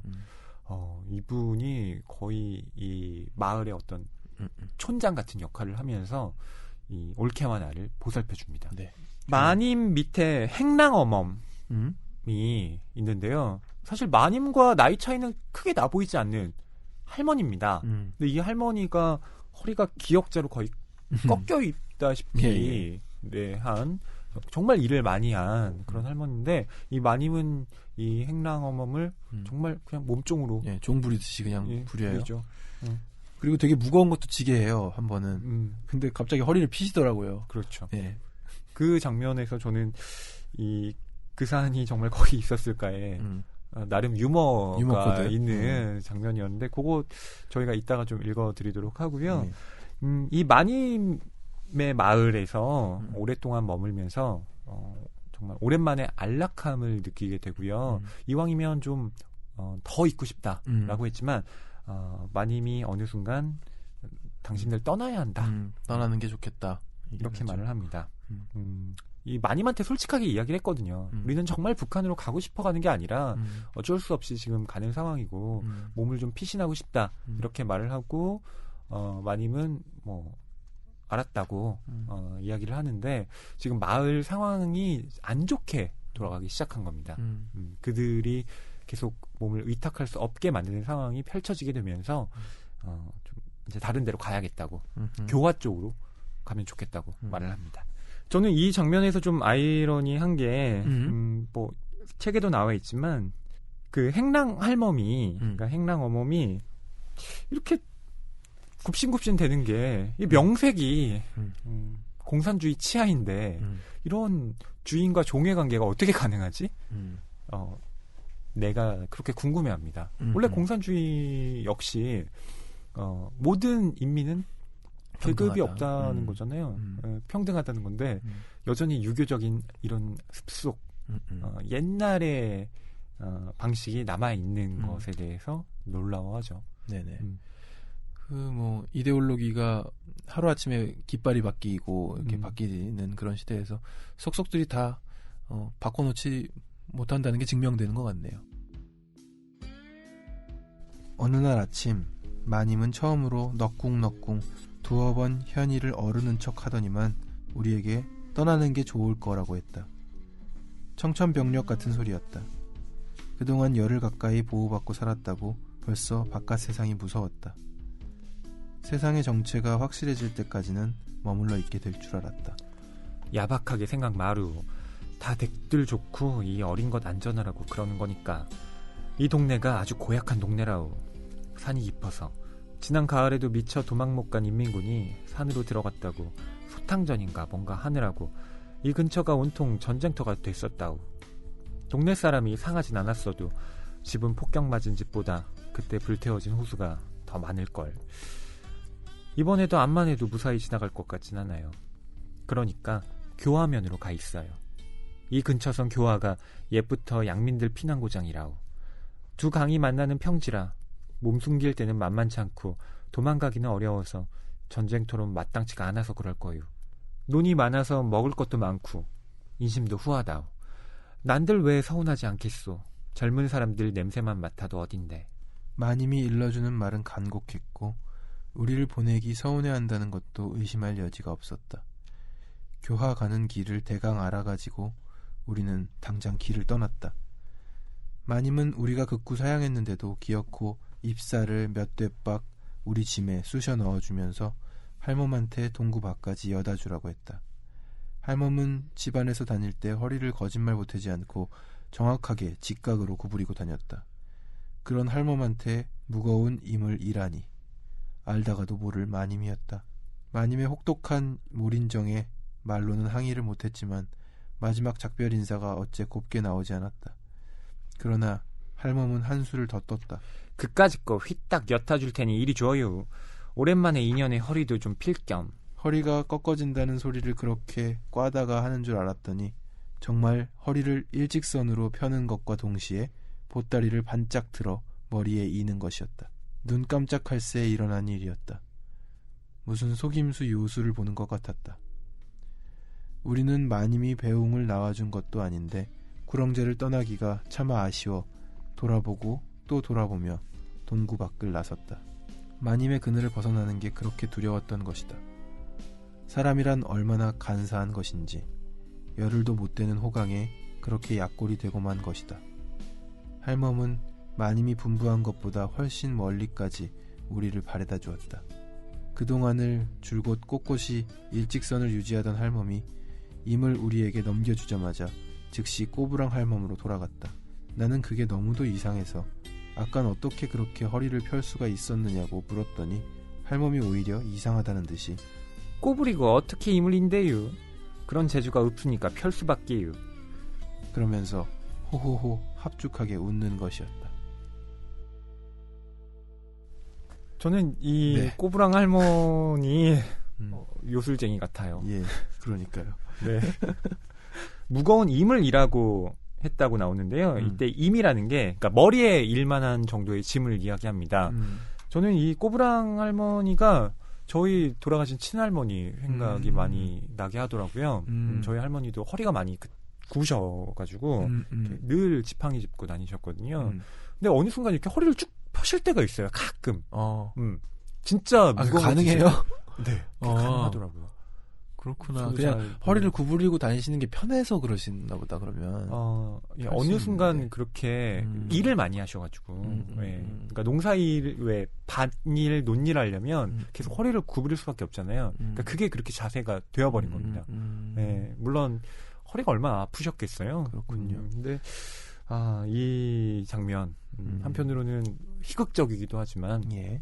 이 꼬부랑 할머니가 살아온 삶의 어떤 역경 같은 것도 이 허리에 담겨 있는 것 같아서. 예. 그러니까 대답도 특이해요.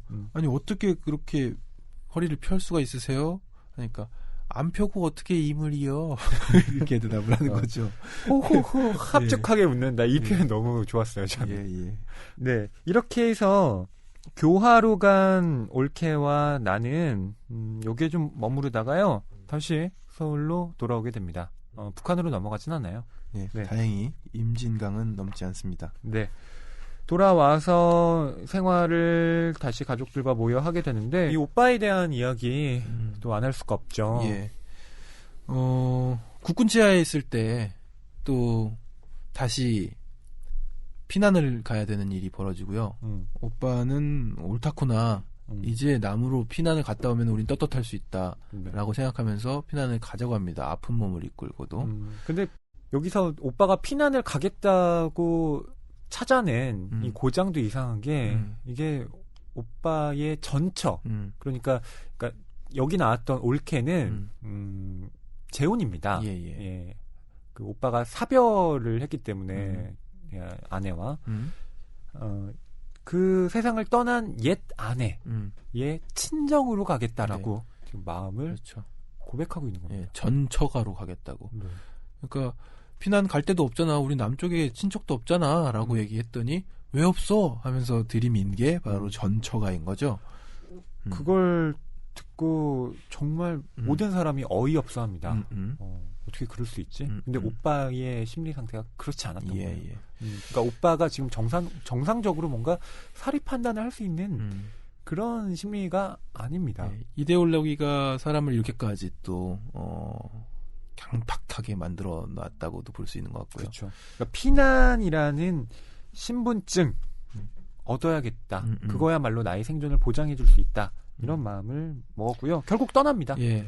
그리고 이 동생인 나는 가지 않았고요. 다른 방식으로 이쪽 본인이 일하고 있는 쪽의 사람들과 함께 다른 곳으로 또 피난을 가게 되죠. 네, 맞습니다. 예. 그래서 이제 잠시 이상 가족이 되는데 네. 다시 만났을 땐 오빠가 죽어 있어요. 네. 서울로 다시 돌아온 지 닷새 만에 오빠는 세상을 떠납니다. 그냥 자고 있는 도중에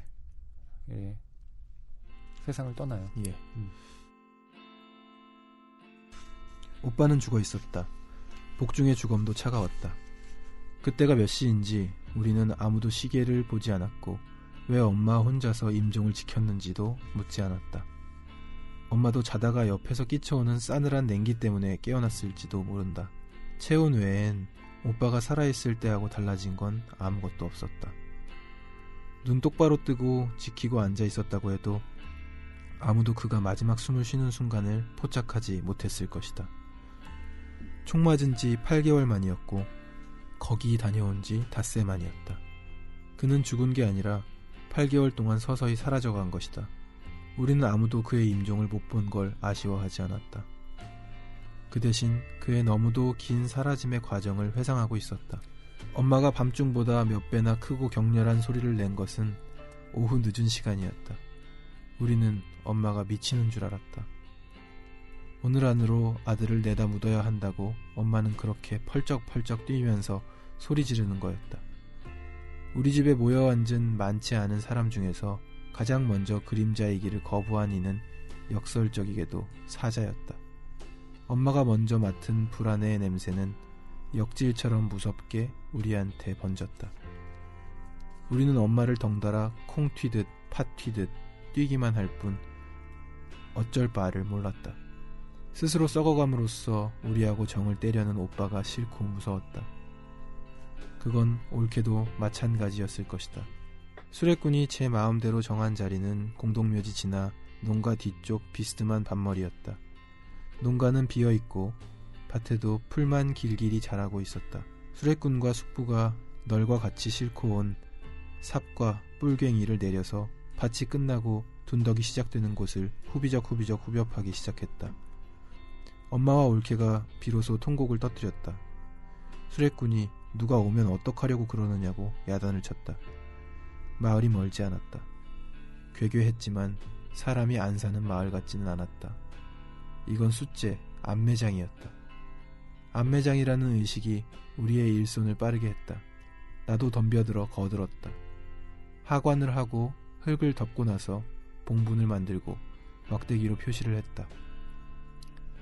봉분을 너무 두드러지게 한 것 같아 꺼리는 우리에게 수레꾼은 일단 매장을 하고 나면 아무도 함부로 파가질 못하는 거니까 겁낼 것 없다고 했다. 네, 오빠의 죽음을 처음 발견한 사람은 어머니였고요. 네. 네, 이 어머니가 오늘 안으로 아들을 묻어야 한다 라고 소리를 미친 듯이 엄마는 왜 이렇게 나옵니다. 오늘 안으로 묻어야 한다고 길길이 소리를 지신 걸까요? 이때가 여름이었거든요. 시체를 방 안에 두면 시체가 계속 썩잖아요. 그러니까 이미 그런 부패가 또 진행이 되고 있던 겁니다. 그렇습니다. 네, 아들을 빨리 묻어야겠다라고 이 어머니가 결정을 한 것인데요. 근데 나의 입장에서는 오빠를 너무 빨리 보내버렸다. 그런 죄책감에 시달립니다. 네. 네. 안매장이었다고 그쵸. 얘기하잖아요. 이런 분위기 속에서 오빠를 이렇게 떠나보내고 굉장히 참혹한 그 시대가 또 느껴지는 것 같습니다. 예. 어머니가 정말 자식들에게 건 기대가 엄청났거든요. 실제로 박완서 작가의 어머니가 걸었던 기대는 넌 반드시 신여성이 되어야 한다. 네가 꿈꾸는 소망을 마음껏 펼칠 수 있는 그런 능력을 가져야 한다. 라고 하면서 억척스럽게 이 작가를 키웠거든요. 이 오빠도 마찬가지였죠. 근데 이 오빠가 그렇게 총상을 입고 와서 뭔가 좀 정신이 반쯤 좀 나가서 살고 있다가 허망하게 세상을 떠나버린 걸 보고 어머니도 참 정신을 온전히 건사하기가 쉽지 않았을 거예요. 그렇습니다. 이제 문제는 이 생존입니다. 경제 활동을 하기가 마땅치가 않은 거예요. 이 상황에서 나는 일자리를 여기저기 구해보다가 아는 언니와 장사도 해보는데 장사를 못하게 됩니다. 왜 못하게 되냐면 내가 너무 숫기가 없어요. 장사를 하려면 왜 호객행위도 해야 되고 그렇죠. 예, 막 친절하게 사람들한테 뭔가 내주기도 하고 해야 되는데 그러기에는 나의 사회 경험이 잘 없는 겁니다. 네, 지금 앳된 20살이잖아요. 숫기도 없고. 네, 그래서 결국 장사는 접고요. 이 언니의 도움으로 나는 미군 PX에 취직을 하게 됩니다. 네, 미군 PX. 그러니까 미군들 상대로도 또 뭘 팔아야 되는 상황이 펼쳐질 것만 같은데요. 그러니까 그것까지는 아직 모르는 겁니다.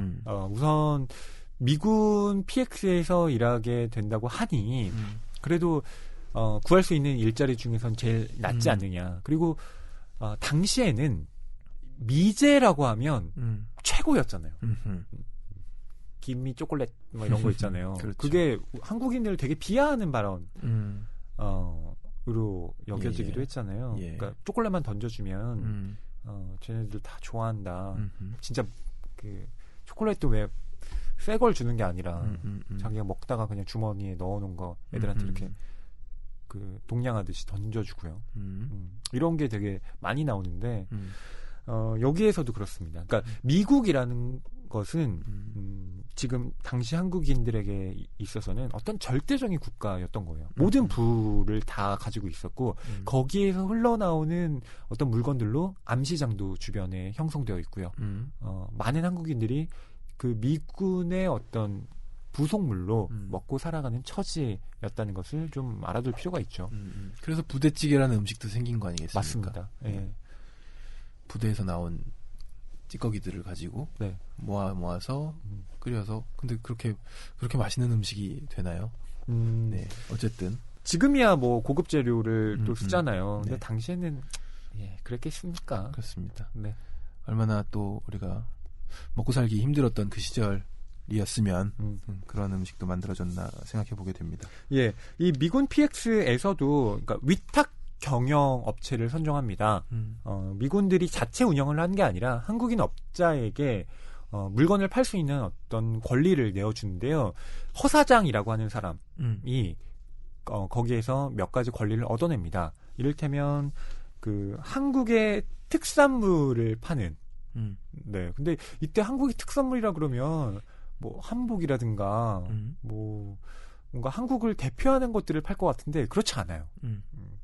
이게 뭐 용그림이 그려진. 네. 이건 중국인지 한국인지 뭐 알 수 없는 이상한 것을 파는 그런 기념품 가게를 이 허사장이 갖고 있고요. 또 한켠에는 초상화부도 허사장이 운영을 하고 있습니다. 네. 그래서 초상화부에서 여차저차해서 일하게 된 주인공은 미군들을 상대로 너 정말 잘생겼다. 마음에 없는 소리를 계속 해야 되는 거예요. 너 여자친구 있니? 만약에 결혼했으면 너 와이프가 있니? 그 멀리 있는 그녀의 초상화를 그려서 선물로 보내준다면은 넌 정말 로맨틱 가이야. 이런 식으로 호객행위를 합니다. 독특하죠, 약간? 처음에는 잘 못해요. 이걸 어떻게 하지, 내가? 프라이드가 있는 겁니다. 난 못하겠어. 서울대에 나왔는데, 나온 게 아니라 입학했는데, 예. 실제로 이 허사장이 서술자인 나를 고용하게 된 것도요, 다른 게 아니에요. 서울대. 서울대에 입학했다. 이 메리트가 제일 컸던 겁니다.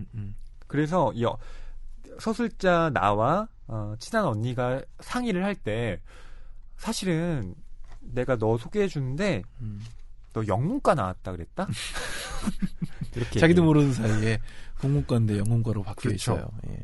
왜냐하면 미군에서 일해야 된다고 하니 영어를 잘해야 된다 이런 의식이 강했던 거죠.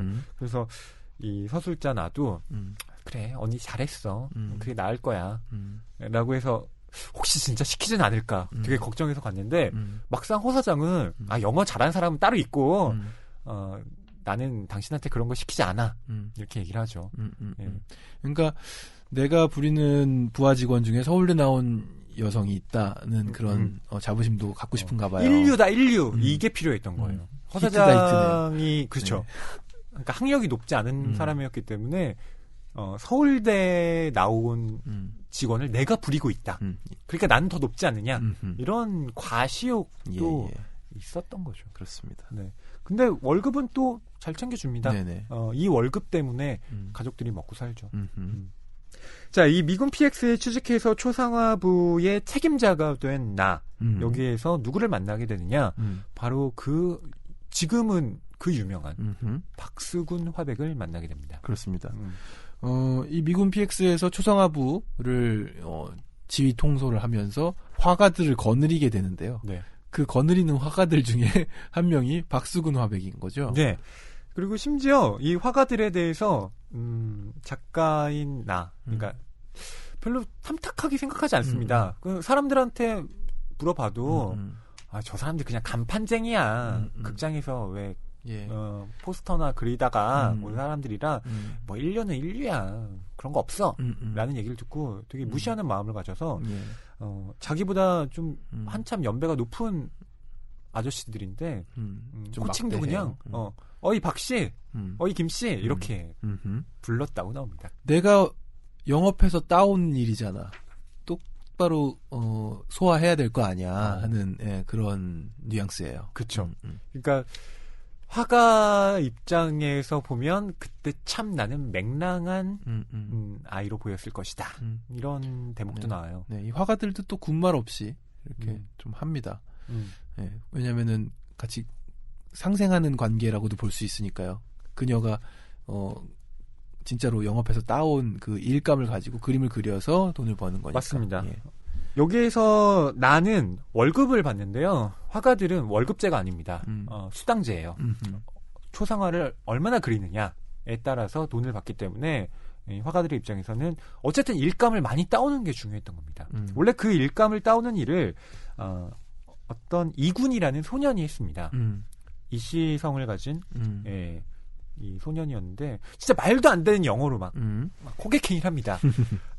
그랬는데 바뀌고 나서 나가 많은 일감을 이제 얻어오기 시작합니다. 네. 나는 월급제였지만 화가들은 그림 분량에 따라 일주일에 한 번씩 공전을 계산해주게 돼 있었다. 주문받은 일거리를 화가들한테 고루 분배하는 것도 내 일이었지만 작업량을 기록해두고 하루의 매상을 사무실에 입금시켰다가 일주일에 한 번씩 나오는 환산된 원화를 화가들에게 실적에 따라 분배하는 것도 내 일이었다. 아직까지는 며칠 공을 쳐도 일거리도 찾아갈 주급도 남아있지만 고이지 않는 물을 퍼내는 건 시간 문제였다. 등 뒤에서 들리는 화가들의 노골적인 원성을 통해 나는 우리 식구 말고도 20-30명의 식구가 더 실려 있다는 걸 실물의 무게처럼 절박하게 느끼곤 했다. 그 무게는 잘 때도 나를 천근의 무게로 가위 눌리게 했다. 내 월급을 타기 위해 그들의 주급을 희생시킬 수는 없는 일이었다. 나는 밥줄의 준엄함, 그 신성불가침에 치를 떨면서 서서히 굴복할 준비를 하고 있었다. 나는 일주일을 견디지 못하고 말문을 열게 됐다. 일단 말문이 열리자 수치심이 사라졌고 수치심이 사라지자 이군식의 엉터리 영어가 술술술 잘도 나왔다. 굴복했다기보다는 무너진 것 같은 자포자기였다. 화가들이 뒤에서 안도의 숨을 쉬면서 좋아했다. 말문이 열리자 쥐아이들 관상까지 볼 줄 알게 됐다. 넌 참 핸섬하다. 물론 걸프렌드 있지? 너 같은 애 걸프렌드는 얼마나 예쁠까? 보고 싶다. 사진 있으면 보여줄래? 만일 결혼을 했다면 걸프렌드를 와이프로 바꾸면 되었다. 그러면 되게 물론 하면서 패스포트를 꺼내 여자친구나 아내의 사진을 보여주었다. 그들의 패스포트는 사진첩과 마찬가지였다. 쭉 펼치면 걸프렌드는 물론 부모, 형제, 자매, 조카들의 사진까지 적어도 20폭 병풍은 되었다. 패스포트를 펼치게 하는 데까지만 가면 일은 다 된 거나 마찬가지였다. 그러나 아무리 가족 사진이 여러 장 펼쳐져도 그 중에서 여자친구나 아내를 집중적으로 공략하는 게 요령이었다. 어쩌면 굉장한 미인이다. 내 이럴 줄 알았어. 넌 참 행운아야. 내가 아무리 멀리 떨어져 있어도 이렇게 아름다운 애인을 기쁘게 하는 걸 잊지 말아야 돼. 만약 전쟁터에 나간 내 보이프렌드가 나를 자나깨나 사랑한다는 표시로 내 초상화를 그려서 보내준다면 나는 얼마나 감격할까. 나는 아마 행복에 겨워 영원한 사랑을 수없이 맹세할 거야. 이런 뜻의 말을 손짓 발짓까지 곁들여가며 짓거리고 나면 그 여자의 사진은 패스포트를 빠져나와 내 책상 위에 놓이게 마련이었다. 초상화부 매상이 정상을 회복하자 나는 나 때문에 그들이 먹고 산다는 교만한 마음과 엉터리 영어를 온종일 짓거려야 하는 스트레스를 주체 못해 툭하면 그들을 아랫사람 대하듯 방제하게 되었다. 그들이 그림을 그리고 있는 책상 사이를 누비고 다니면서 눈을 착 내리깔고 그림과 사진을 대조하고 있는 내 모습은 뒷짐진 손에 회초리만 안 가졌다 뿐 영락없이 열등생 시험 감독 들어간 선생님 꼴이었다. 그림을 너무 못 그린다 싶으면 손끝으로 책상을 똑똑 두드리면서 아니 누굴 골탕 먹이려고 이것도 그림이라고 그리고 있어요? 재주가 없으면 요령이라도 있어야지 원. 요령 몰라요? 요령? 닮게 그리되 사진보다 조금만 더 예쁘게 그려봐요. 양키들이 좋아라고 입을 해벌리고 찾아갈 테니 우리도 그런 경험이 있잖아요. 사진관에서 사진 찍고 나서 찾으러 갔을 때 생각을 해봐요. 지 생긴 생각은 안 하고 사진이 지 얼굴보다 잘나 보이면 잘 나왔다고 좋아하고 생긴 대로 나온 것은 못 나왔다고 짜증 부리는 심리는 양키라고 다를 게 없단 말이에요. 사진기계야 우리 마음대로 못하지만 사진 보고 실물보다 잘생긴 얼굴 빼내는 건 간판장이 마음대로일 거 아니에요? 라고 야죽야죽 잔소리를 했싸우면 40줄 50줄의 화가들은 고개를 길게 늘어뜨리고 벌받듯이 경청을 했다. 어디서 저런 못돼 먹은 계집애가 다 있을까? 속으로는 일을 간다는 걸 알고 있었지만 내가 양키들에게 당하는 온갖 수모에다 대면 아무것도 아니니까 그들도 한번 당해봐야 한다고 생각했다. 그러고 났다고 해서 속이 시원해지는 것도 아니었다. 나의 본래 좋은 점, 관용, 신뢰, 겸허, 연민, 동경 따위를 더 이상 담아둘 데가 없을 정도로 발랑 까져버린 자신을 느끼고 소스라치듯이 참담해지곤 했다. 이 장면을 보면 작가가 자기 자신에 대한 평가도 나름 객관적으로 하고 있다는 것을 네네. 알 수가 있죠. 그러니까요. 네. 그러니까 이 소설 초반부에 나오는 갓 20살이 된 수줍은 앳된 여인 네. 그 모습에서 지금 약간 억척스럽게 변해가는 과정이잖아요. 네. 내적 갈등이 심한 것 같고요. 본인의 변한 모습에 본인도 적응을 못하는 것 같고. 네. 그러면서 자기 자신에 대한 혐오감도 드러냅니다. 이렇게 어쩔 수 없이 나도 먹고 살기에 변했는데 나 왜 이렇게 나빠졌지? 라고 생각을 하는 거죠. 40줄 50줄 다 돼가는 화가들에게 야죽야죽 잔소리를 해대는 모습.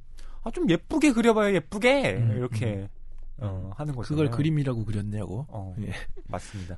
그런 스트레스를 또 어떻게 푸냐면 그 종이를 하나 들고 가서 앉아서 연필로 그 종이를 계속 뚫는 거예요.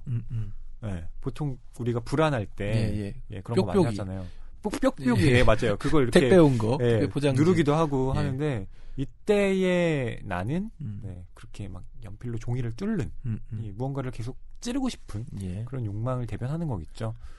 네, 그런 일들을 합니다. 네, 그걸 못하게 그거 좀 안 하면 안 되겠냐고 이제 그러니까 안 그러면은 손톱 물어뜯을 거라고 협박 아닌 협박을 또 해가지고 맞습니다. 그냥 계속 해라 이런 얘기를 듣기도 합니다. 그렇죠. 자 이렇게 내가 화가들한테 좀 가혹하게 구니까 어느 날 박씨 아저씨가 화집을 좀 들고 나타납니다. 네네. 네. 은근히 내밀어요. 쓱 나타나서 등장이 굉장히 독특해요. 그래서 바로 박스군 화백인데요. 네. 예. 그냥 박씨라고만 알고 있었던 이 사람이 자신의 화집을 쓱 내미는 것을 보고 또 조금 겸연쩍어지죠. 예. 근데 나는 뭐라고 생각하냐면 진짜 이거 소설에 있는 문장 그대로 읽어드릴게요. 꼴값하고 있네. 화집만 끼고 다니면 간판장이가 화가 되나? 라고 생각을 합니다. 예. 그런데 박수근 화백이 정말로 그 화집을 내밀었을 때 나는 충격에 빠집니다. 뭐라고 충격을 느끼냐면 그래도 진짜 화가가 우리 초상화부에 있었다는 것은 나에게는 사건이요 충격이었다. 우선 그동안 내가 너무 버르장머리 없이 군 게 무안했다. 네. 그는 그 화집을 내 책상 위에 놓고 갔다가 저녁에 퇴근할 때서나 가져간 것 외에 아무런 의사표시도 하지 않았다. 나 역시 왜 그걸 나에게 보여줬는지 물어보지 않았다. 나는 막연히 나의 신경질과 오만 불손에 대한 그 나름의 한거, 최소한의 꿈틀거림이 아닐까 정도로 추측했다. 너만 잘난 게 아니야. 여기 잘난 사람 또 있어. 라고 말해주고 싶은 게 아니었을까. 그 후 나는 다시는 지지나 지도하는 국민학교 여선생 같은 짓거리를 안 하게 됐다. 안 했다기보다는 못했다는 말이 더 맞을 것이다. 효과 있었네요. 그럼요. 그리고 알고 보니 서울대학을 나온 사람들이 PX부에 꽤 많았던 겁니다. 아하. 이것도 놀래요. 나만 서울대 나온 줄 알았는데 그게 아니네. 예. 그 당시로 따지면 서울대 나오고 취업할 수 있는 굉장히 높은 직장이었던 것 같아요. 맞습니다.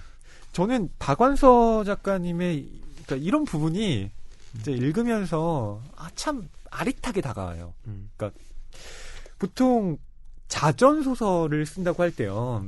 뭐 그렇지 않은 경우가 많긴 하지만 삼류 작가들의 경우는 자기를 포장합니다. 네. 그러니까 자기를 미화해요. 자기를 영웅으로 만들죠. 네.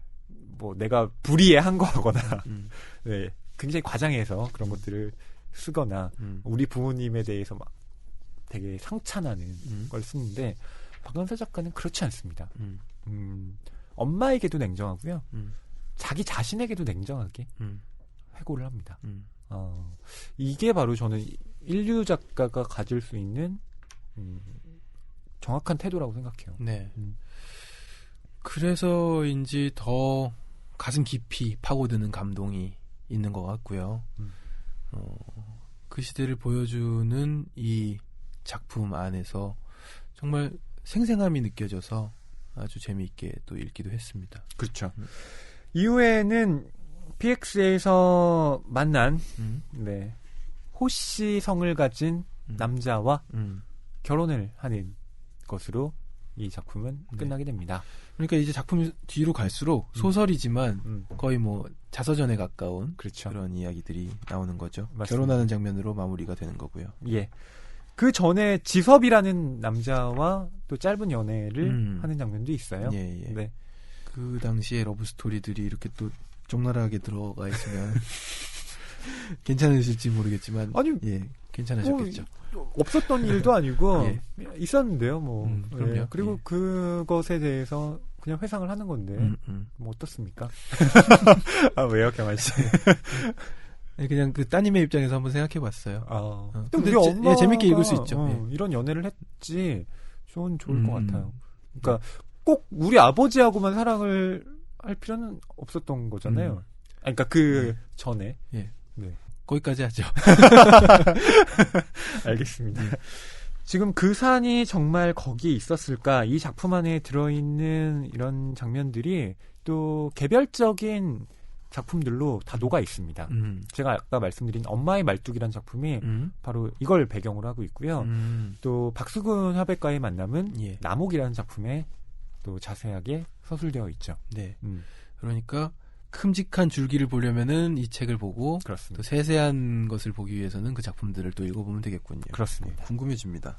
오늘 이렇게 박완서 작가의 작품 그 산이 정말 거기 있었을까 다뤄봤는데요.